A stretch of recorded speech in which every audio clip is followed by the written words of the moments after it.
ایک تو ہم پہلے دیکھیں گے کہ کیا واقعی اس رات کے بارے میں کوئی ہے ہی نہیں حدیث، یا اس بارے میں کچھ روایات ہیں۔ اب دونوں میں فرق آپ دیکھیں، دو چیزیں ہم کو یہاں سمجھنا ضروری ہے۔ ایک تو یہ کہ اس رات کی فضیلت ہے یا نہیں، دو اس رات میں عمل کرنا ہے یا نہیں۔ دونوں ایک ہی ہیں کہ الگ ہیں؟ ایک ہی ہے نا؟ نہیں، الگ ہے۔ ایک ہے کہ کسی دن کی فضیلت یا رات کی فضیلت ہو اللہ کے نزدیک، دوسرا یہ کہ بندے اس رات کو عبادت اور عمل کے لیے خاص کریں یا نہیں۔ عمل کرنے کے لیے دلیل چاہیے کہ فلاں وقت فضیلت کا ہے پھر عمل کر لو، نہیں۔ اگر واقعی وہ عمل کا بھی وقت ہے تو جس نے فضیلت بتائی وہ عمل بھی کر کے بتائے گا۔ فضیلت کس نے بتائی؟ اللہ کے نبی صلی اللہ علیہ وسلم نے۔ کیا آپ نے یہ بھی بتایا کہ دیکھو اتنی فضیلت کی رات ہے لہذا تم بھی عمل کرو؟ آپ نے ایسا کبھی بتایا نہیں۔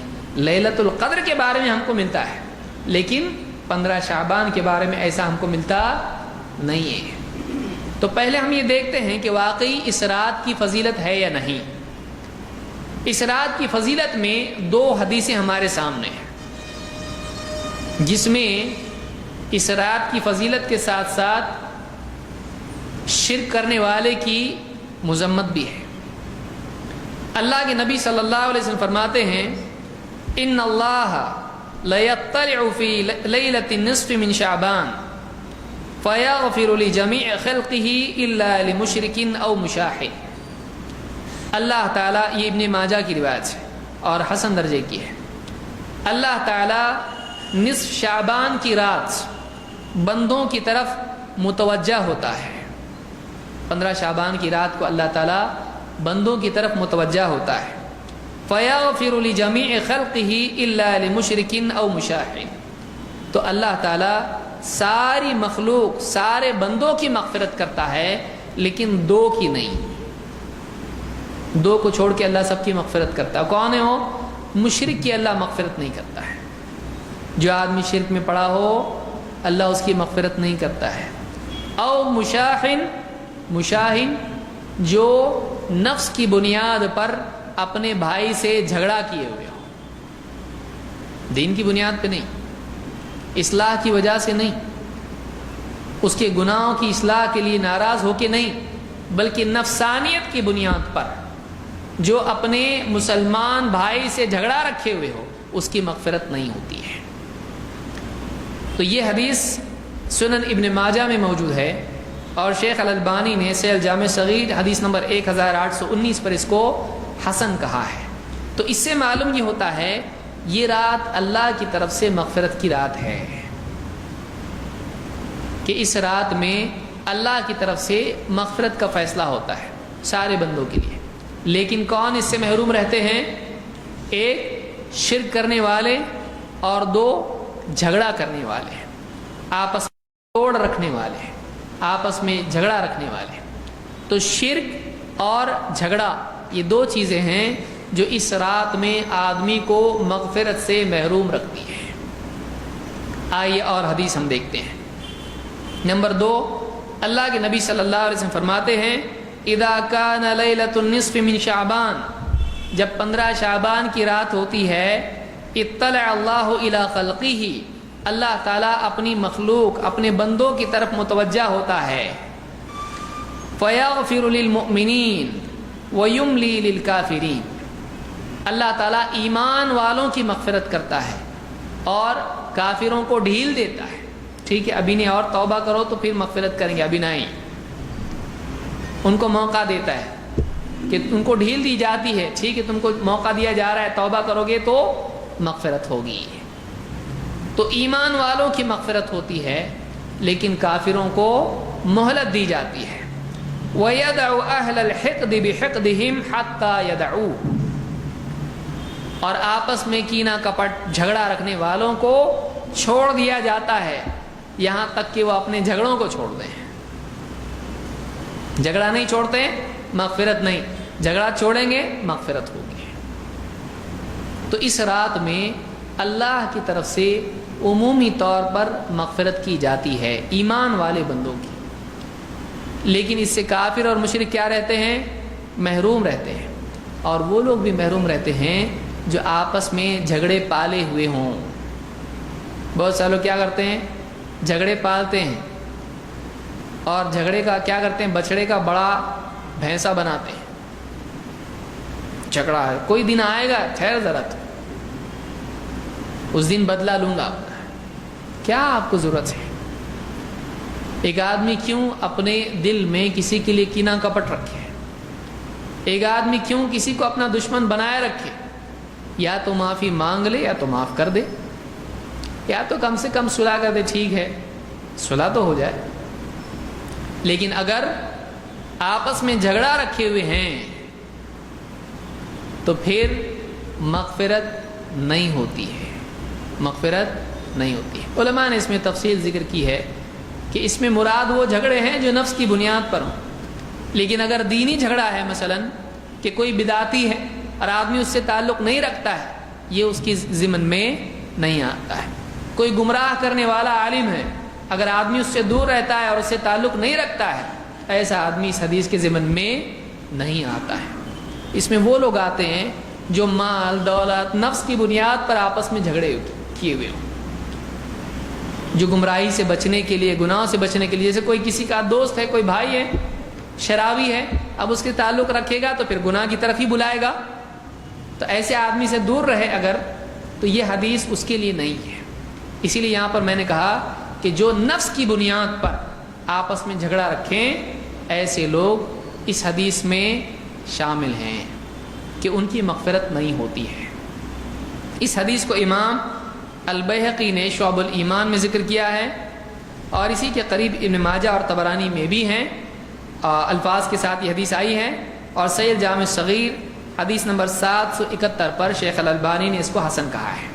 تو یہ دو حدیثیں ہیں جن سے معلوم ہوتا ہے کہ اس رات میں اللہ کی طرف سے بندوں کی مغفرت کا فیصلہ ہوتا ہے۔ اب سوال یہ ہے کہ جب مغفرت ہوتی ہے اللہ کی طرف سے تو پھر کیوں نہ عمل بھی کیا جائے؟ تو عمل کے لیے دلیل چاہیے۔ عمل کے لیے کیا چاہیے؟ دلیل چاہیے کہ ایک آدمی فلاں رات کو عبادت اور عمل کے لیے خاص کرے تو اس کے لیے یہ کافی نہیں ہے کہ اللہ مغفرت کا وعدہ اللہ کا ہے، اللہ کا یہاں پر عبادت کا حکم نہیں ہے۔ ہاں یہاں پر یہ ہے کہ کوئی آدمی شرک کر رہا ہے تو چھوڑ دے، کوئی آدمی آپس میں دشمنی رکھے ہوئے تو چھوڑ دے، لیکن یہ نہیں کہا گیا مغفرت کی جاتی ہے لہٰذا بندوں کو چاہیے کہ خوب دعا کریں، بندوں کو چاہیے کہ خوب نماز پڑھیں، یہاں یہ کچھ نہیں کہا گیا۔ تو کسی وقت کی فضیلت اس وقت میں عمل کرنے کی دلیل نہیں ہوتی ہے، اس کو یاد رکھیے۔ نماز پڑھیں گے، فلاں چیز کریں گے، کسی بڑے واقعے کے دن نیک عمل کرنا کوئی دلیل نہیں ہے اس کی۔ منع ہے کیا؟ ہاں منع ہے۔ کون بتایا منع ہے؟ ہمارے نبی کو زیادہ سمجھتا ہے کہ تجھ کو زیادہ سمجھتا ہے، صحابہ کو زیادہ سمجھتا ہے کہ تجھ کو زیادہ سمجھتا ہے یہ دین عمل کا ہے کہ نہیں۔ جب انہوں نے اس عمل کو، اس دن کو عمل کے لیے خاص نہیں کیا، تو کون ہوتا ہے کرنے والا؟ اپنی طرف سے اس فضیلت کے دن میں عمل کر رہا ہے، تو کون ہے؟ اگر واقعی اس دن عمل ہوتا، واقعی اس رات عمل ہوتا، تو سب سے پہلے کون کرتا؟ اللہ کے نبی صلی اللہ علیہ وسلم اور صحابہ۔ اس بارے میں کوئی فضیلت نہیں آ رہی۔ اس رات کو جاگو، اس رات میں دعا کرو، اس رات میں استغفار کرو، اس رات میں نماز پڑھو، اس رات میں قبرستان جاؤ، اس رات میں ہوٹل میں بیٹھو، ہے؟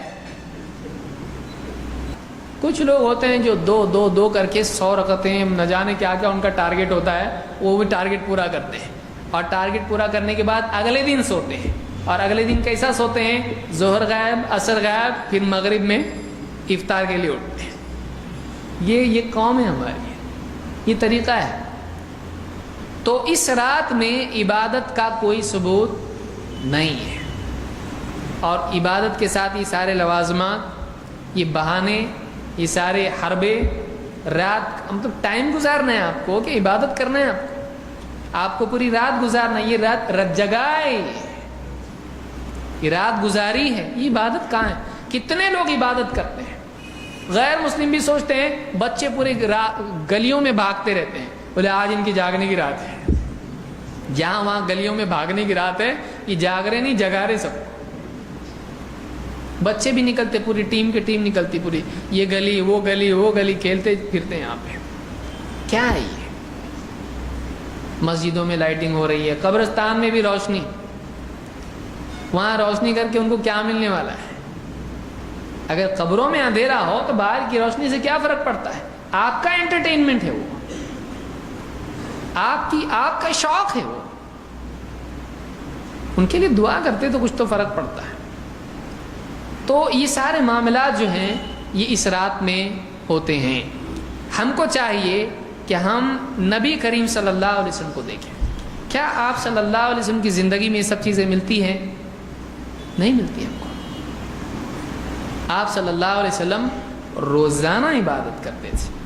کوئی ایک رات خاص کر کے اس رات کو عبادت کریں، باقی راتیں سوتے رہیں، نعوذ باللہ. آپ روزانہ عبادت کرتے تھے، صحابہ روزانہ عبادت کرتے تھے. سال میں ایک رات جاگ کے ہم اللہ کے ہاں، اللہ میں نے بہت بڑا احسان کیا دین کے اوپر. باقی دنوں میں فرض غائب ہے، فجر نہیں، ظہر نہیں، عصر نہیں، مغرب نہیں، عشاء نہیں. ہاں جمعہ ہے نا، مطلب ایک سرا پکڑا ہوا ہے اسلام کا. جمعہ کو جمعہ آتا ہوں میں، عید کو تو کنفرم ایک دم پورا فیملی کے ساتھ آتا ہوں میں، نئے کپڑے پہن کے دلہا بن کے آتا ہوں. یہ ہمارا طرز بن چکا ہے. فلاں وقت میں فلاں وقت میں فلاں وقت میں عمل کرنے کو ہم نے دین سمجھ لیا ہے. دین دائمی ہے. وَلَا تَمُوتُنَّ إِلَّا وَأَنْتُمْ مُسْلِمُونَ. اللہ نے کہا تم کو موت آئے تو اسلام کی حالت میں آنا چاہیے، یعنی کبھی بھی موت آئے تو تم مسلمان رہنا چاہیے.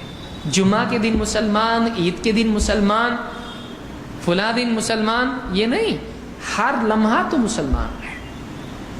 یہ چیز ہماری زندگی میں ہونا چاہیے. اللہ تعالیٰ سمجھتا فرمائے.